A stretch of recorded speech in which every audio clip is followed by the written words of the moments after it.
Annonce-moi l'allégresse et la joie. Et les os que tu as brisés se réjouiront. Psaume chapitre 51 verset 10. Il y a longtemps, j'étais gardien de but dans une équipe universitaire de football. C'était une expérience passionnante, difficile à décrire tant elle était intense, mais à quel prix? Un prix que je paie encore aujourd'hui. Être gardien de but exige de s'opposer constamment, physiquement, à l'équipe adverse pour empêcher les buts. Et cela implique souvent des blessures. En une seule saison, je me suis cassé une jambe, fêlé plusieurs côtes, disloqué une épaule et subi une violente contusion. Aujourd'hui encore, surtout lorsque le temps devient froid, ces anciens traumatismes se rappellent à moi avec douleur.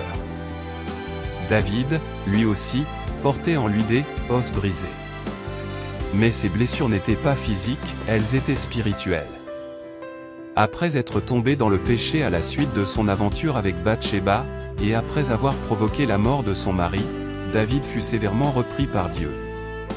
Confronté à sa faute, il se tourna vers lui avec un cœur rempli de repentance et de prière. Annonce-moi l'allégresse et la joie. Et les os que tu as brisés se réjouiront.